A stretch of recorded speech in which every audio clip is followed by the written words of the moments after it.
Any interesting stories or memories with other notable artists or producers you want to share with us today? Um, I think what's a fun story is how me and Mr. Hanky started working actually. Cause we'd be outside. Mr. Hanky be outside, and we met each other at a couple different events. And we'd always be like, "Yeah, we're gonna work. You know the Hollywood. Yeah, let's link. Just snap." Blah, blah, blah." And so boom, we saw each other at one event, and then I think certain people were telling him like, "Yeah, you should work with Kissie Lee," and people were always like, "You need to work with Mr. Hanky." I'm like, "Yeah, cool." I'm always very hesitant to work with producers because with too many of them because they always like might not send you the song or can't really mix well or it always be different variables and I need my music to sound right.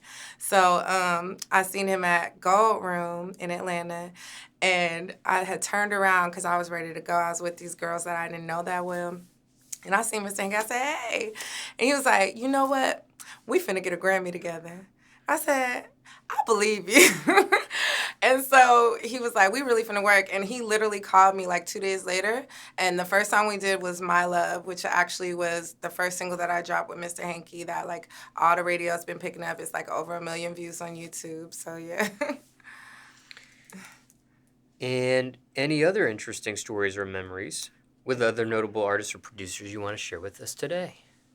um, I guess I don't know like I've worked with so many artists. I can't think of like notable things. Like Keke Wyatt was always funny because when I first worked with her, I was so nervous, and she like was so cool. And we was like eating Taco Bell, drinking Hennessy, and she was like, "Girl, you see these crumbs on my lips? We having fun." And I was like, "All right, cool." So like it's just been really cool. I just love being in with the artists. Now, would you say out of all the artists that you've dealt with, that's Kiki is almost like your best friend in a sense, as far as like maybe your best artist friend? Yeah, she's like the one of the realest people I ever met just in life, period. But she's like my mentor, like my big sister, like my best friend. She done took me on a road with her. She had me singing backgrounds. Then once I really started progressing my music, she was like, she can, I'm not coming out until she sing 2 songs before me. Like she would take me on tour with her. Like she really always look out. How'd you two meet? In the studio. I was writing for her. I'm her songwriter. And she, for some reason, she took to my energy and she invited me to like go get our nails done. And I had this old beat up car with the bumper hanging off and I like trying to switch out cars. And she was like, "Girl, don't nobody care about your car." So yeah, she's always just been cool. Uh, when it comes to that relationship there, um, when you say you're her songwriter, did somebody put you two together to write a song? Yep. My management at the time, rest in heaven, Tyrell Being, he had brought us together. He, because he knew that she was about to do this show, R&B Divas. So he had linked, I was with the writing team at the time, and he had set it up. So yeah, it was through like our management. Were you always nervous at that time when it came to working with someone, or was it Kiki and her stature at that time that got you to It be was nervous? it was both. Yeah. It was Kiki and her stature and just like I was little like when I'm running around like really writing, I was like 17, 16 running around Atlanta. And so I'm just like, and I'm like, so I was just always probably nervous anytime they would bring any artist in the room, even if it was like a new artist. I was like, because I didn't know, how these girls like to tussle. But but no, I would just be like, I hope they cool with me because sometimes girls be weird if it's another girl in the room. But yeah, definitely with Kiki Wyatt, I was like, oh my gosh, she's saying nothing in this world. Like What age were you at the time when you two met? I was, what is I? That 17. Hmm. And was that the biggest artist you had a chance to work with at that point of your career? Yeah, like in physical, like person. Yeah.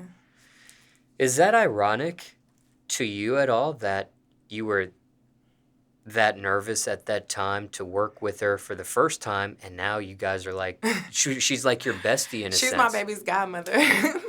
But yeah, no, it's crazy. But I always tell her, and I still like, there's still like this certain level of that I hold her at, like not on a pedestal, but I respect her. Like I respect everything she's done and that she's had to go to because I understand that R&B and just this industry is not easy.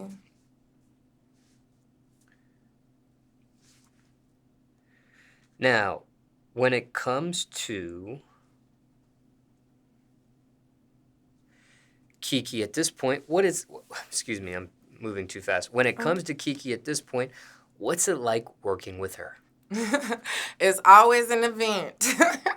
Going in the studio with Kiki is like, if she bring the kids, it's going to be a whole bunch of kids running around. She's going to be yelling in between. She's going to order a table full of food first. We're going to talk about a whole bunch of stuff. Then she's going to hear beats and be like, ooh, I like that. We're going to sing a whole bunch of melodies. Then she'll want me to write, but then she's going to fill in all the words. And then I'm going to just lay some backgrounds. And I'll kind of guide where her words are going. And then that's how it ends up. Is she easy or tough to work with? She's actually very easy. I feel like that she gets in the booth and acts like she's brand new. I be like, girl, stop playing. You know you sing down. She's like, well, I just don't think, maybe they don't want to hear that. Girl, stop. When it comes to all of her characteristics, what do you enjoy the most out of all of them?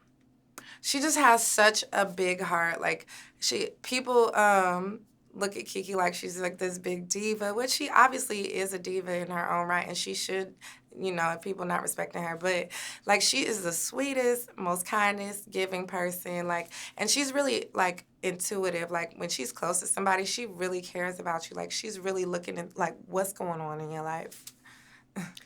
On the opposite end of the spectrum, do you have a pet peeve with Kiki? Is there anything that bugs you, bothers you, gets under your skin, perhaps? I hate how she's always body shaming herself. She's like, I'm just fat. I'm like, girl, where? I wish I had that ass. Please give me some. Can we call the doctor? Because I need it. But that's the only thing. Now, biggest advice or most important thing you learned being around her? Oh, it's so many things. I would say it's so many things. Just like being on the road and how she carries herself. Well, okay, so we like to drink. We drink wine. And I used to drink, like, hard liquor more, but, I save that for the club. But Kiki taught me, like, how to preserve your voice as a singer. She drinks red wine only, but she also only pours, like, a little bit in the glass, and then the rest is water. And that's how we can stay hydrated and not dry ourselves out and still be able to sing the whole show and everything like that. So she did teach me how to drink properly if we're going to drink. And I think that's important. But she also just taught me. She's actually vocal produced my song "Let It Snow" with Jacquees. She vocal produced me on that song and, like, had me like, open your mouth, girl, open your mouth. The note can't come out if you don't open your mouth. So yeah. And when it comes to drinking for you, is that an addiction you have of some sort? I mean, I don't know if it's an addiction, but I like to drink. Everybody has that thing. But yeah, I mean, it's just relaxing and it's fun. And Casamigos definitely was 2021. But yeah, no. I mean, it's just chill. I mostly just do wine. But, like, I'll do tequila. I used to do Hennessy, but I feel like it was, like, making my cheeks puffy. So wine is for you when you perform? I just drink. Listen, I come from a family of drinkers. No, but no, we just drink. Like, I don't know if we have to have a reason. Should I have a reason? I don't know. But I don't really have to have a reason. Okay. Just curious there. And I wanted to just piggyback off of Mr. Hanky. The song you mentioned, My Love, Mm-hmm. It has 1 million views on YouTube, but has not touched a Grammy nomination yet. No, I think you have to submit for Grammy nominations, and that's more so when you have a whole label. Like, it's a bunch of moving parts, and I don't have, like, the whole squad yet. You know what I'm saying? Like, I have a good team now that I'm building up, and that's coming. Yeah, that's something, like, there's a whole division of the label that submits it. No, I was just asking because when you had met him, that was one of the things he said to you. Oh, yeah, we're going to get one. Oh, we got so many songs. We didn't even put out the one. But yeah. And for time reference, it's November 2021 now. Yeah.